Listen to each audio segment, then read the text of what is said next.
So, guys, we'll start. Hope you can see my screen.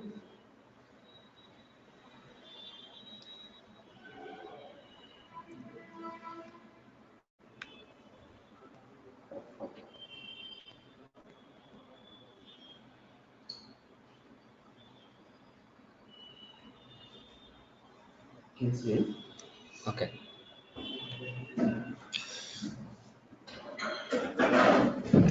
Okay. So today we'll get into version control systems, or you call it as a source control management system, whatever it is. I'll be using it whatever I'm comfortable with because it will keep changing. Okay. So we will be using Visual Studio 2019, which is the latest version IDE for the .NET. Okay, because if you use the latest, right, you will have all the available plugins. Built into your system actually. Don't use our old because people are now even quickly moving around, right? We are not sticking around the older things actually. So I'll be using Visual Studio 2019 to use the sample projects that we'll be using in the upcoming sessions as well. So today it will be Azure Repos. After a few days, it will be Azure Pipelines, where you will configure Azure builds and releases. That means automated builds and deployments. And the other name is continuous integration and continuous deployment. Whatever is the word, we are doing the CI/CD for a given .NET application in this one. And the process will be same even for the other programming languages as well. Okay, only few things will be changing, like the configuration changes, etc. Basically, if you already know it, you can do it. If you don't know it, you have to ask a developer. Okay, that's how it goes actually. Okay, now today it is Azure Repos. Basically, we will be using Git repository built inside Azure DevOps. You can use external Git as well. That means it need not be on the Azure cloud. It can be on the public GitHub, where you can go and buy, or you can go and create your free version or a free trial basically, and you can keep your code. Let us say nowadays, if you see, right, many of the developers, freelance developers, are people are contributing the open source projects, right? They keep their work on the GitHub. Okay, the documentation, or any some samples. Earlier it used to be on their blogs, or it used to be on their YouTube channels somewhere else, right? Now everybody is keeping their sample works or documentation what they worked on the GitHub. The reason, if you go to, I've been getting these questions. Do you create any blogs, or do you maintain any, do you have a GitHub account? Because they wanted to see my work actually. Because if it is on the GitHub or somewhere, it is a public and many people can see it, and they will be giving the comments, right? The recruiter will be having, the less headache in identifying the person is genuine or not. Okay, that's a trend is going on. Of course, even I don't have a GitHub account. That's a different story. People tell it actually, but I keep my videos, my old session videos on the YouTube as well. Okay, so that's the advantage I take it from some of my sessions. Okay, I suggest you guys as well, right? Be it a silly or something, right? Go ahead and create some GitHub account, push your some documentation. It can be any documentation. Do it like this, you will get a more visibility. This is apart from this session I'm just telling. Okay, okay, coming back to the session. So we talked about two types of version controls, right? One is a distributed version controlling system. Another one is a centralized version controlling system. The oldest one is the centralized version control system. And since that is the oldest, the terminology that is being introduced by that centralized version controlling system still in use. Okay, so you can call it as a generic words actually nowadays. So those commands are, check in, check out, commit, check in, check out, very oldest. Whether you are using Git or whether you are using TFS, or everyone uses these commands, check in, check out, because we used to those things actually. But these check in and check out are not the commands or the terminology that use in a distributed version control system, that is in Git based actually. Okay, and then commit, it's again standard word. So you will be knowing, branches, like, so because you will have the different environments, right? So we'll be creating different branches, like, dev environment, QA environment, UAT environment. So you call them as a branches. It is nothing but your folders and your file system. Okay, basically you name like this, right? Project 1, project 2, or etc. In the same way you call it as a branches in the version control management system. And then we will also see version control policies, means who needs access to what, and what he can do. Let us say if he is an administrator, he can do delete, create, update. If he is a developer, just contribute, cannot create repository. Those kind of version control policies we can see. And then merging means, in a project multiple developers will be working on, right? And on the same branch actually. So today I might have created some 10 lines of code on the same file. The other day some other person might created some another 15 lines of code. Maybe my 10 lines and his 15 lines might be having some conflicts. Means I updated some line 13, and the other person also updated the same line 13 and the same code file. That means there is a conflict. So we need to do the merge, and we need to select which one is the correct one. I mean, it's not the correct, whose change need to be taken. So these kind of things are called merging. We will see how to resolve the merge conflicts. And then cloning is nothing but, let us say you have your code uh, on the remote repository, means on some server. You need to first take it to your laptop, right? So that process, the downloading is nothing but a cloning actually. So you call it as a clone. And then local repository, if it is on your laptop, it is a local repository. If it is on the server, it is a remote repository. That is as simple as that. And then we talked about it. Staging changes. This is staging is again a command. Basically, if you are a Linux, I mean, if the persons are from Linux or some other operating system, they like to do all these things from the command prompt. Okay, of course everybody has their own habit. If you are from the Microsoft technologies or Microsoft background, you like to do it from the tool or the browser, from a tool, right? Or if you are from the tools background, so you will like to do that one. So since we will be using Visual Studio, we will be using all these commands from the Visual Studio itself. Okay, but if you want to do it from the Linux prompt or something, you can, of course, very well can go ahead and do it. Or if you want to do the same things from your PowerShell command also, you can do it from the PowerShell utility that is available on your laptop. These are all various ways, but end of the day, the productivity is important. Okay, it doesn't matter how intelligent you are and how intelligent I am. If I am doing it slowly, it doesn't make any sense actually. So I am having the tools to do it more quickly. So that's why I will be using my Visual Studio tool to do all these changes. Okay, so staging changes is nothing but, let us say I updated 3-4 files, but I want to push only 2 files to the remote river. So I will stage them actually. So I will show all those things. Okay, I'm just giving some high level glance so that, when we are using it in the real time and the projects, you will get more clarity. Prune is nothing but, let us say it's a kind of I would say cleanup. The way you, let us say, when you delete something from your laptop or something, it will go to recycle bin, right? Until unless you do a permanent delete. So many times you do delete, or sometimes you do permanent delete. If you don't do permanent delete, it will go to recycle and you can restore it. In the same way, prune is nothing but, this is not exactly same. Okay, I have my repositories on the server, and I have the same repository on my local laptop as well. This is local. Sometimes I may delete it on the server, but I don't delete it from my local. Okay, so it makes a lot of confusion, and as well as sometimes accidentally as well, you may again push your local code to the remote actually. So that cases, to clean up your stuff both on the server and as well as your local, you can use stuff like prune. Okay,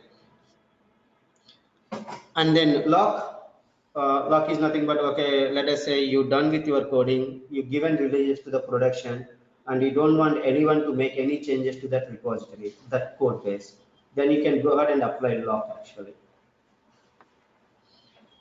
And then push is nothing but you develop some code from your laptop from the Visual Studio, and you need to keep that code in the server. That's where you use the push command. Okay. And then fetch, there is a small difference between push and fetch. Both are same, but there is a small difference. We will show it when I'm explaining it. Right now you don't understand. Okay. When I say fetch also, I will get the data from the server, but there is a small difference. Okay. Pull, pull is nothing but uh, pulling the data. Fetch or pull are same. Sorry, not push and fetch. Fetch or pull actually, the names. And then sync. Okay, if you have to get the code from remote and then push your code back to the remote, right? Then you are using two commands, or you are doing two activities in sequence. If you don't want to do those activities in sequence, you can simply apply sync command. So in the background, it will do both the commands actually. And then change sets is nothing but, every time you commit some code to the repository, everything is associated with some ID. Okay, that ID is nothing but change set actually. This is nothing but your employee ID or whatever it is. In the similar way, every code that is checked into your server is having some ID. That is called change set. Tags are nothing but your general tags, where you use in Twitter or Facebook to tag, right? You can query the things based on the tags. The same way here you have tags. Tags is a least bothered thing actually. And then get latest, we are having the pull here, right? Pull is nothing but it pull the code from the remote repository. Get latest, okay, I given different color coding here. So the green is the uh, uh, terminology that we use it for the oldest or the legacy, would say, centralized version controlling system. And light blue is the latest, I mean, distributed version controlling system terminology. And the maroon, I mean, this, what do you call this, maroon, right? No, not maroon. What this color is? Okay, some color is there. That color is common for both the things, branches or merging, chain sets, locks, tracks. These are the common terminology between both of them. And then pull requests. This is a very important thing when you are using any version, I mean, distributed version controlling system. This is nothing but the code reviews that happens actually. So if you are using traditional way of development, you basically write some code as a developer, and then you ask your team lead or someone to review your code, right? Either they come to your desk and review it, or you use some tool to send changes to him and then he will review. The other way is you email the code to them and then he will review and then he will say yes sir, okay. But the problem here, you do not have any tracking. What you asked, what that person done, what review comments is given, whether you fixed it or not, all those things are not available. So in distributed version controlling system, pull request is the de facto standard to do the code reviews. Okay, we will talk about it. Pull request is very general, you should be knowing that. Okay. And then stash, we will talk about stash. There will be some scenarios you need to stash your code. That means, I'll give some high level example. You are working on some you are working in some sprint tool, and suddenly you might be required to work on some bug fix. You have the code. If you do that bug fix and write, what happens, whatever the code you've been doing for some requirement, that will also go actually.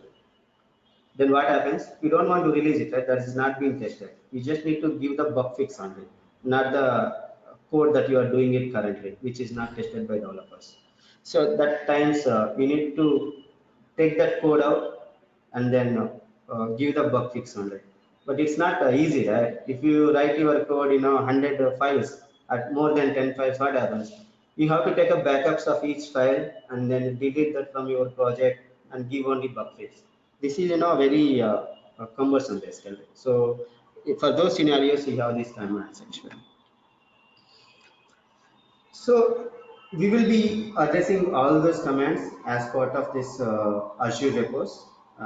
So first, to apply those commands, first we need to have some repositories on the server, and then you have some code to be available from your IDE or in your laptop, right? Okay. So what we do first, we'll go and so there are multiple scenarios to create your repos as well. Either you create a repo on the server and connect to that repo from your laptop or the Visual Studio. The other way is you can directly create a repo from the Visual Studio and then make it available on the server. These are multiple options. Okay. First, we will go in a very traditional way. First, we will go to the portal, create a repo, and use that and connect that repo to my Visual Studio. Let's go back. So the first thing is I have my Visual Studio.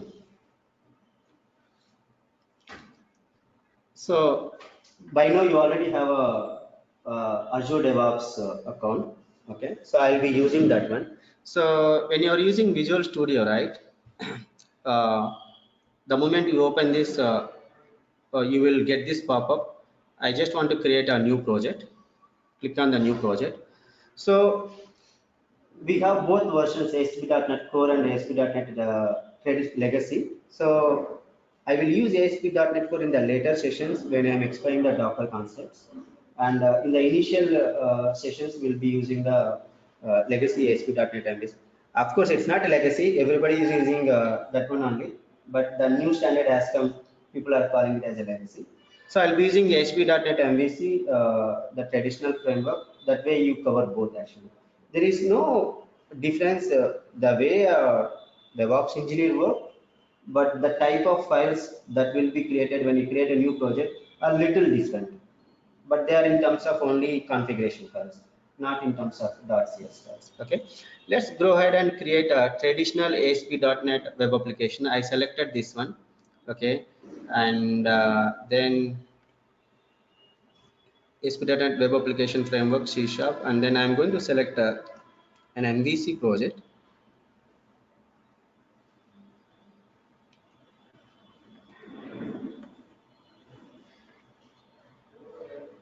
Sorry, this is a Linux. Let's say Windows.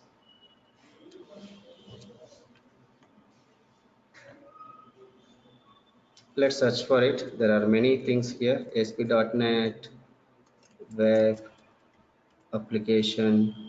You see, this is a core. The first one is ASP.NET Core Web Application, and I take ASP.NET Web Application .NET Framework. But I want to take C#. You see the C# here, and then click next. I'll just give MVC app 8 AM demo. You can give anything. This is just for a demonstration purpose. And on my local, I'm keeping in this path C: users Punuchal. This is the default one. Anyone will get it. I'll just keep it as it is. And then I leave this solution. And we will talk about, if you are new to .NET, I will just give some basics about .NET project as well, how it looks like, not the coding actually. Okay. Just click on create. So now I will get a what template I want to use. I want to use a MVC template. This is basically for a web application purpose. Okay, and I can include some API projects as well. I'm not including as of now. We will do it in the future. I don't want to use a Dockers, and I don't want to configure HTTPS, and I just want to have some unit test cases project created automatically for this sample application. So I just check this checkbox and then create. So don't worry, because there are different type of audience who don't know the .NET as well. So, but you don't need to know the coding, but you need to know the solution, the projects, what are the different configuration files available, and then how you run it and how you take that. What is the output of that compilation? Okay. It takes a minute. Let it take. Okay. So if you see, right, so in .NET, right, you have two things that you need to understand. The term called solution and then the project. Solution is I would say this is uh, the master folder, and then projects are nothing but subfolders. So this is a solution. Okay, the first one is a solution. You can see my solution name is MVC app 8am demo. This is the project name I given. If I give a different solution name in the text box, it gives a different name, but I did not give, so it taken the same thing. And my project name is MVC app 8am demo. This is one project, and I also instructed my wizard to create a unit test cases project as well. So this is another project. So MVC 8am demo dot tests. Okay, I have two projects in my solution, and you don't need to worry about all these different content here. Okay, this is about HTML and your code, etc. Don't worry about that. All you need to be careful about is your web.config and then packages.config. We don't get into these details now also, because we just starting creating a repositories. But end of the day, you need to know these things, because we will be working on this web config and packages config in the future. Okay, let's not worry about it now. Let's go and see our physical folder. Okay, you see a lot of files here, right, and folders. Let's go and see our physical. Right click on the solution and go to this option, open folder in file explorer. So it will take me to this physical path. You see the same thing, whatever I have there is visible here, okay, in the folders. And this is your solution extension is .sln. Okay, and I have this project.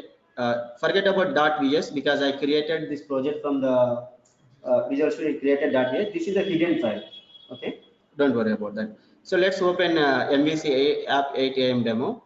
Whatever you see these folders is available here, and you can basically, guys, bear with me if you already know the .NET, and because there are few people don't know, that's why I'm explaining. You see the same folders here: app data, app start, content, controllers, and everything. Okay, and there is a bin. I mean, you don't see a bin folder here, and you see a bin folder in the physical path, because this is a dynamic one. When you create it, it will get created, and it should not be included in your project on the remote repository, because this is a dynamic, right? Every developer has their own version of bin, and the remote repository is of everyone. So you should not have your own version.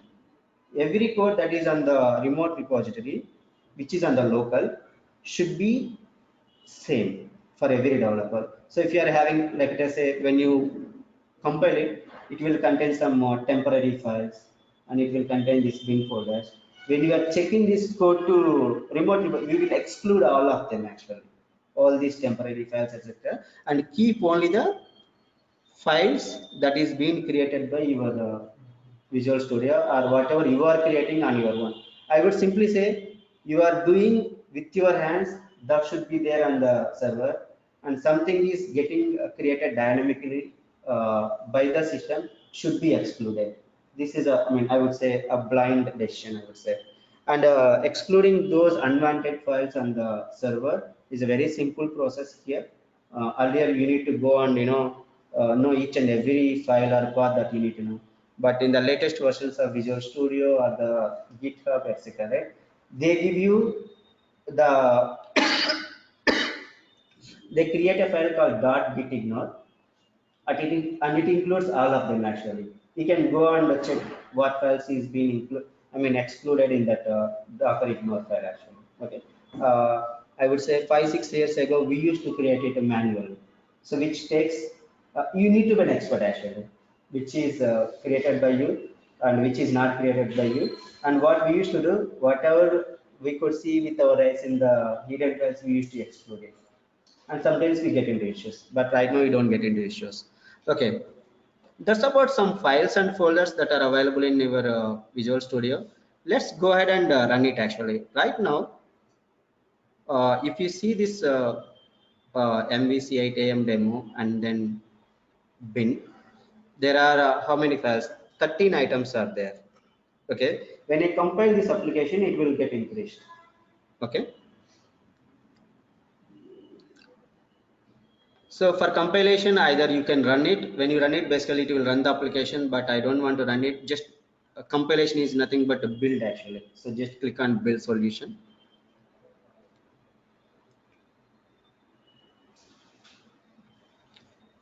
Done. Build started. Build succeeded. 2 projects successfully built. 0 failed, and nothing is been skipped.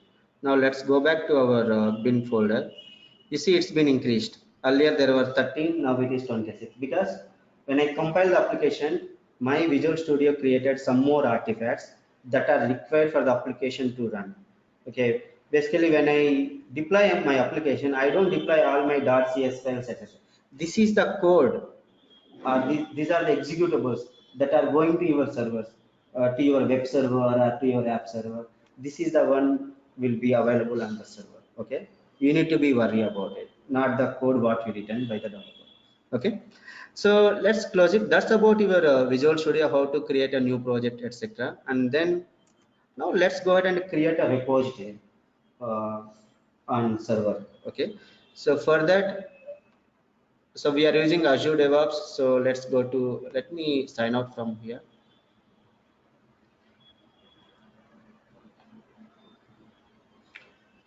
So today I will directly go to the Azure portal, I mean DevOps portal, rather than portal.azure.com. From there to Azure DevOps organization, right? So I will directly go there today. So the URL is dev.azure.com is the URL.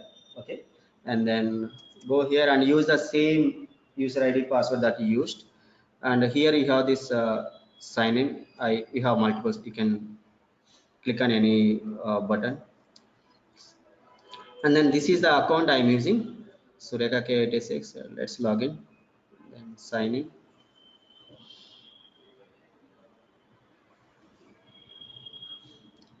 Okay, our organization is Azure DevOps 8am. Okay, this is a project and it doesn't have any demos, right? I'm just going to create one more project.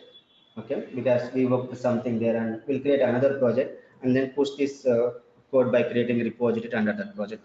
How do you create a project? You can go to the home and then click on the new project. I will give the same name. Basically, it's better to, otherwise we will forget what is this, what is that, and all. So I'll give the same name. Let's, yeah, I'll just copy it. Actually, we may. I prefer to do a copy paste rather than typing myself. So give the project name, the similar MVC 8am demo, and then I'm making it a private. Just open advanced, and I am going to use the Git version control because this is a distributed, and the work item process I'm going to use select Scrum actually. Just create. After this, we are not getting into the Azure boards. We'll go to the Azure repos and then create a new repository.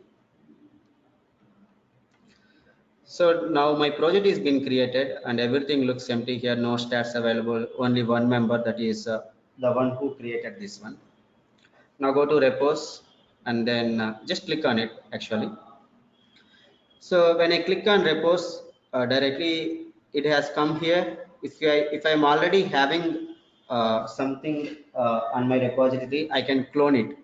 In Visual Studio, it will directly open Visual Studio and it will clone it. I'm not going to do that now. If you are using any, other than Windows, you can use this SSH or something. Okay. So what I'm going to do now, I'm going to use HTTPS. Means I want to connect to my repo from my Visual Studio using a URL. Okay, this is what I'm going to use. But you don't even need to copy this, because when you use credentials, right, it automatically populates all the things that are associated with your credentials. I will show you. First, let's create. Uh, Whenever we create a Azure DevOps projects, right, it automatically creates one team, right, the default team. In the same way, whenever you create a DevOps projects, it creates a repo as well. with the same name. Okay, if you want to create another repository, you can go ahead and create a new repository. For the timing, you can go to repos. Okay, you can go ahead and create a repos and everything, but I'm going to use this repo. Okay, if you want to create a new repo, you can do like this. Okay, let's use the default one because there is no difference. Okay, and you see something at the background. We were talking about the dot git ignore file, right? I can add a dot git ignore file as well. Right now it is selected as none. Okay, first I do not add it. That way, you will see what exactly is being copied to your remote repository, and then we will apply this none. Because first, let's do a mistake. So when you are doing some compilation or something, it will fail on the server. Then we will go and apply these things, and it will resolve those issues. So that way, your troubleshooting will also be completed. Okay, let's not use git ignore, but if you want to see, you see it will support many languages. See, I don't think even you heard of these languages. Okay, so we will be using a git ignore file. It supports many things.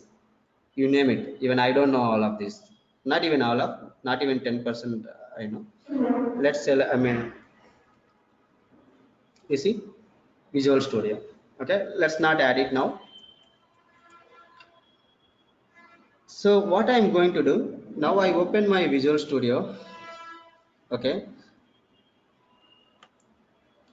sorry guys, just give me a second. Let me arrange this.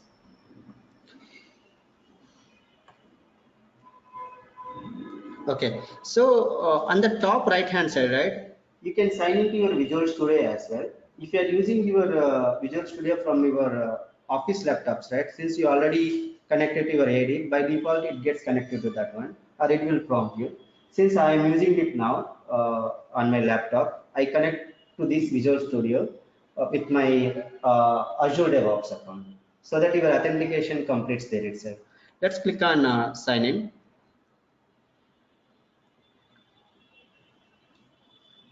So I use my Azure DevOps account to sign in.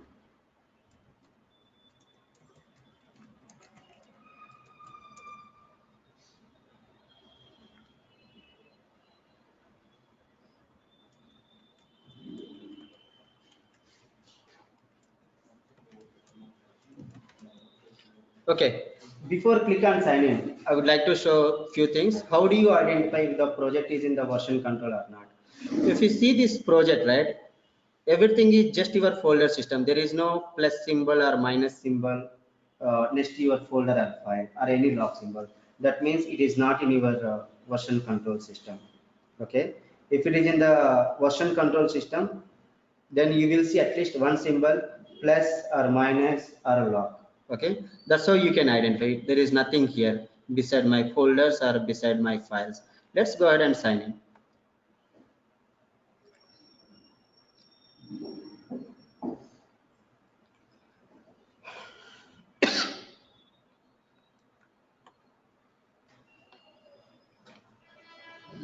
Okay, now I've been signed. Let's go and see, my account settings.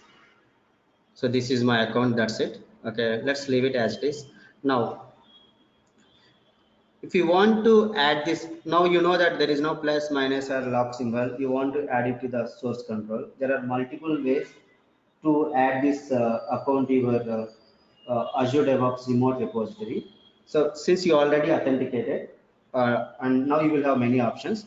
One such thing is at the bottom of your Visual Studio, you have this add to source control option. Okay, you can use this, and you see, because I'm using it, it already populated Git actually. Guys, when you are using Visual Studio first time, if you get an error call, Git is not available, etc., you may get that error. What happens, it gives that URL as well. When you get that error, simply open that URL, install the Git, that's it. Don't do anything other than that. Now, that is one way. The other way is right click on the solution, and you have the same option here as well, add solution to source control. The same option, you can do it from there or here. Let's click on this add solution to source control.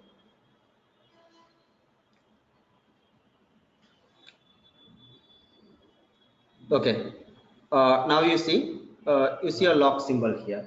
That means this is being added, and don't think that this is available on the remote repository, because when I explained, if you are using distributed version control system, you have two phases. One, first, you will commit this code to your local repository, and then you can push it back to the remote repository. This is a two phases. You can do these two phases in one go or in two action items. Since I added this source control, I mean solution to source control, you may think that it's been added, but it's not added. Let's go and verify it actually. Let's go here and go to files. See, there is nothing here in my files. Just let me drag it down. Okay, there is nothing, right? Still I am seeing the same home page, means the code is not committed. So even the commit section, you see there is nothing. Everywhere you are seeing the same home page. That means my code is not still on the server. Okay, now let's minimize it. Okay, now if you, I mean, by mistake you close this one, right? Your source controller team explorer. We'll talk about team explorer. What is this? How you identify? You go to the view menu and then click on solution explorer. You will get it.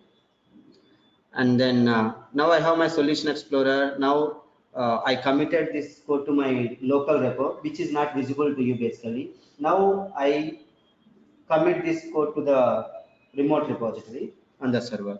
How do you do it? Let's go ahead and right click and then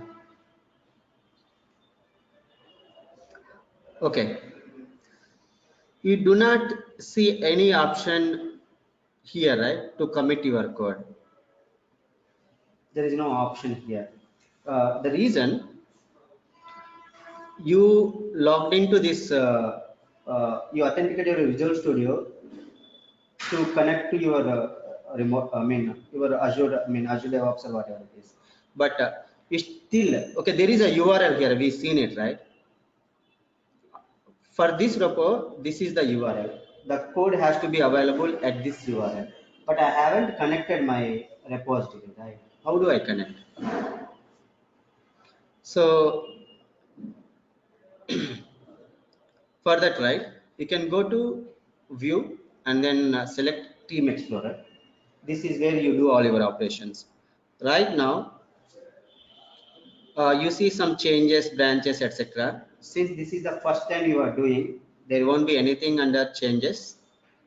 There is nothing here. Okay. And then if you want to go back, right, just click on home under Team Explorer. For the first day, right, first time what you can do, I mean, you see the branches as well. We will talk about branches, right? When you create a DevOps, Azure DevOps project, and then create, and automatically the repo is being created, but each repo will have multiple branches. By default, it creates a branch called master. You see this here. At the bottom as well, you can see. And when you click on branches also, you will see here. Now, let's go back.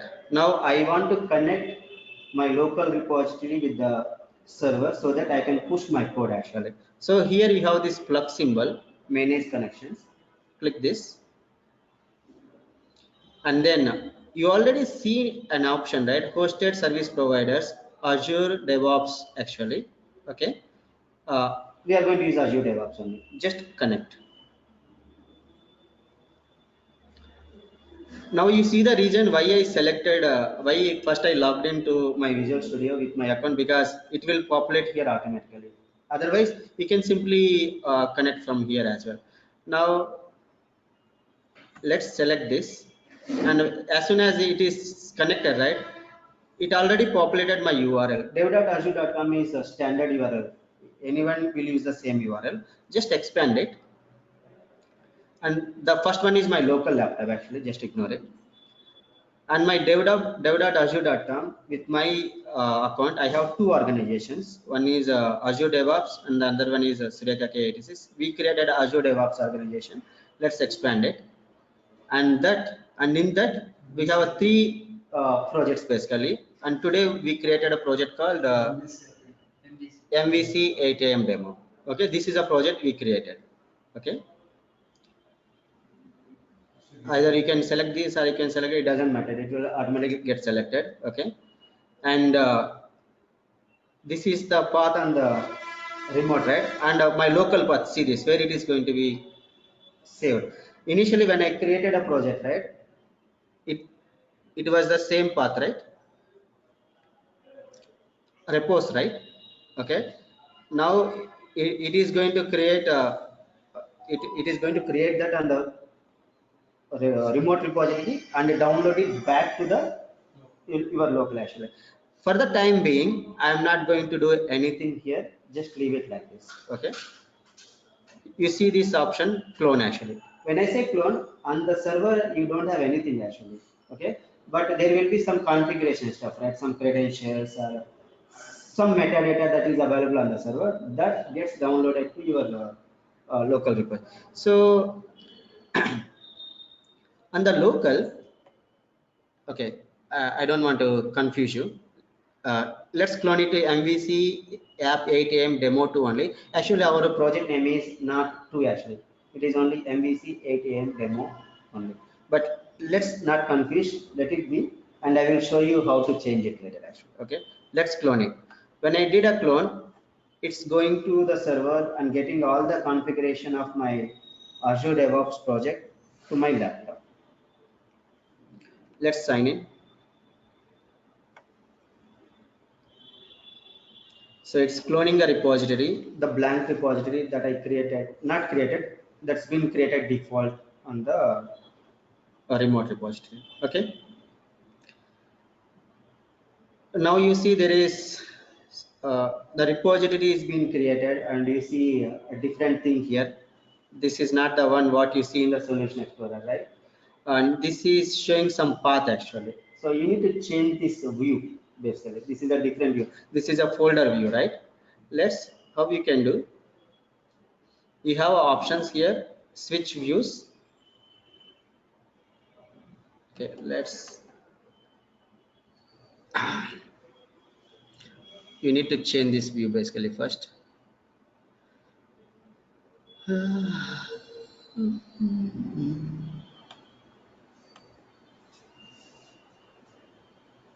It has to switch the view. Let me, yeah, let's click on this, no solution found. Okay,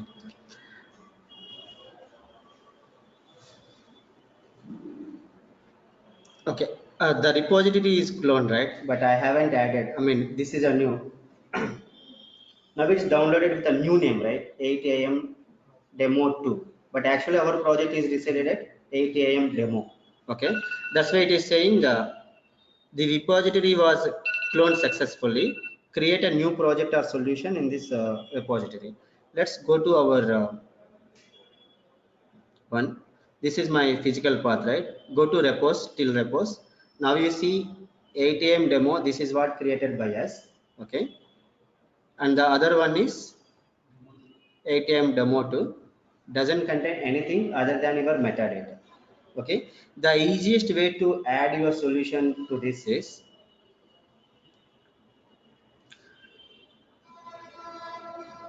let's go to your Solution Explorer back, and then click on home.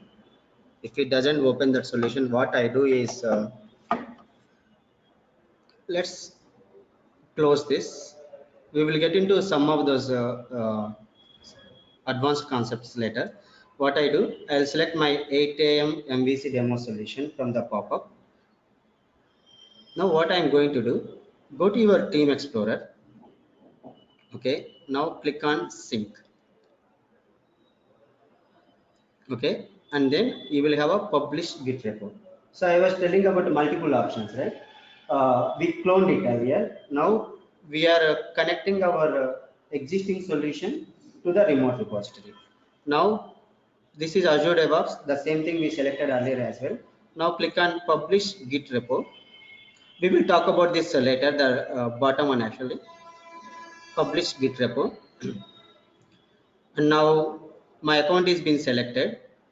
Okay, my repository name is MVC 8 AM demo, and you can click advanced. and then you go ahead and what happens, there is a catch here. If you select if you don't expand your advanced, right, it will create a new thing on the server. If you expand it, you can select it actually to the existing. Right now I don't have anything on the server, that's why it is not showing anything in the drop down. Otherwise it will become a drop down actually. This repository test, right, it will become a drop down. Okay, now go ahead and click publish repository. So we will be doing multiple options in multiple sessions. So end of 5-6 sessions, you will know all the options. How many ways you can do. End of the day, what happens? Whatever is the option you are doing, the output will be same. The code will be available on the server. Okay. Now this was pushed actually, and you see you can directly click on this link. It will take you there. Or since I already opened it, you can simply go ahead and refresh.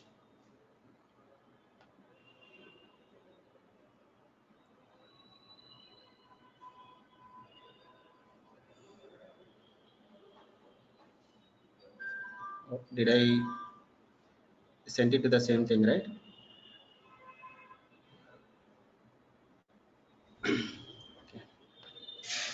Okay. I given a different. I clicked on the advanced, right, and I given the another name actually. So it created under MVC app 8am demo. It pushed my 2 projects. These are the projects what you see in your local actually. Okay, and if I see here, okay, it already added a Git, and this is a branch. In future we'll be creating the new branches as well. And go to repos again. This is a files. Just click on commit, just explore it. So add project files, because this is the first time, this is a comment I got it. And pushes, this is the first push I done. Branches, I have only one branch, that is master branch. And then tags, there are no tags we created. And then pull request, there are no pull requests. We haven't done any code reviews or merges, whatever it is. Now go here. Let's go back to your Visual Studio. Let's close this.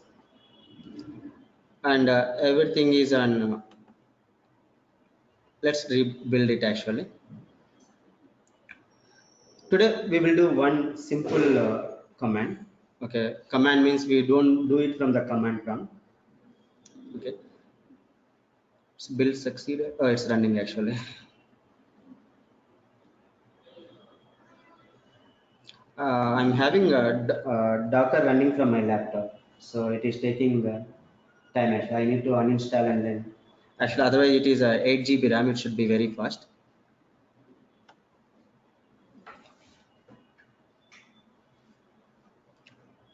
Okay, let's go ahead and make some small change.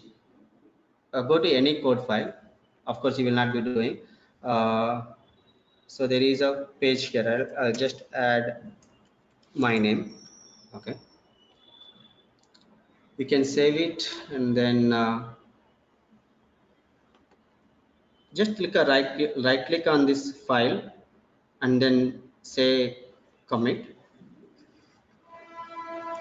So it will open this one and just say test commit is the description, and I'm pushing it to master branch. So as I told you, there is a commit, push, sync, etc. Right? And if you use commit, it will not be available on the server. It is available only on your local. But I have other options as well: commit all and sync, commit all and push. For the time being, I would say only commit. I committed actually. Now, if I go back to my solution explorer here, you see this is being locked. That means I don't have any changes to be committed actually. Everything is committed. But if you go to your server here, okay, you can see all the files here as well. Okay, whatever is here. For which file I made change, it is in controllers and then home controller.cs. I'm still having my older version. You can see the history as well. There is no commit happened. Okay, but I committed to my local. Okay, Now what you do, go back here and then go to your Team Explorer, and then you can say click on changes. You say test. This time what I can do, sorry.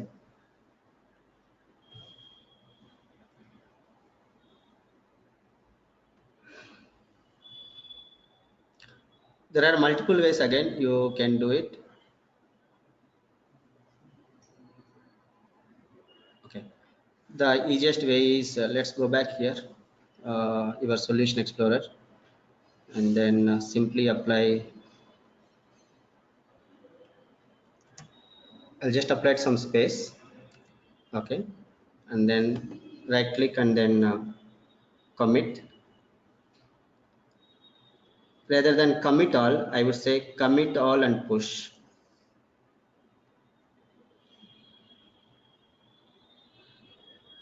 Done actually. It's been completely uploaded to your remote repository. Instead of uploading, you will say checked in or pushed actually. Let's go back to my to see the history repos, and then expand your ATM demo and then controllers. You see there is a Purna space, and then if you go to history, right, click on history. First I added a Purna, right, test commit, and then I added space. I see both actually. Okay, there were I went to the changes and I tried to upload it, right. I was not able to do because those changes were basically staged. We were using different commands, right? Stage, stash. These are the advanced things actually. We were talking about. I made my changes, but I had to work on some bug, so I have to take these changes aside, and then if it is a traditional, you have to take a backup, create another folder, go on do it. Rather than doing in that way, use the commands actually. So this is the difference between your commit and push actually. This happens in your distributed version control system. If you use push, then it will be available on the repository. If you use only commit, then it is local. You have the commands, different commands here, commit all and push. That means you are committing to local and then pushing it to server. So this is how it works, and we will see the other commands, other options tomorrow as well, and probably, and then we will start some kind of a pull request as well. But I would advise if any one of you guys can connect to this repository, you give your email IDs to me. I will add you to this one because when I have to do the pull request, right, I have to work like a two different developers. If I have to work as a two different developers on the same laptop, I have to switch the user IDs, one account to other account. I may get confused, and you also get confused what's happening there actually. So instead, one of you guys, maybe online or you, right? You give your email IDs. I'll just give my email ID. You email. Then I will add you as a contributor to this project. I will simply ask you to make some change, and then you make it, and I will make some change. Then we will see all these options in action actually, how different people or multiple people work on the same repository and solve the merges and do the branching, etc., pull request. So all these things will be in the real time. Okay, I'll just give my email ID. So I will add you as a contributor to this repository. Okay.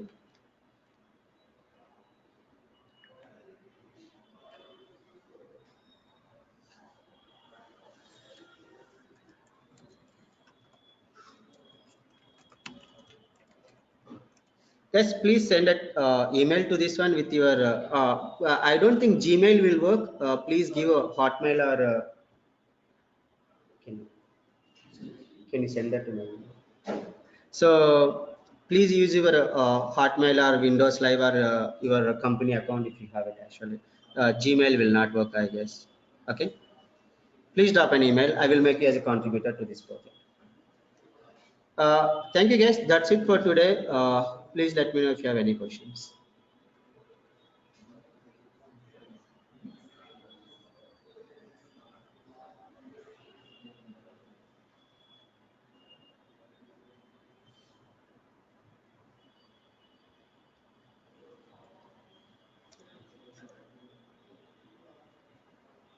Okay, guys, if you don't have any questions, we will stop it for today and we'll talk to you tomorrow again. Thank you very much.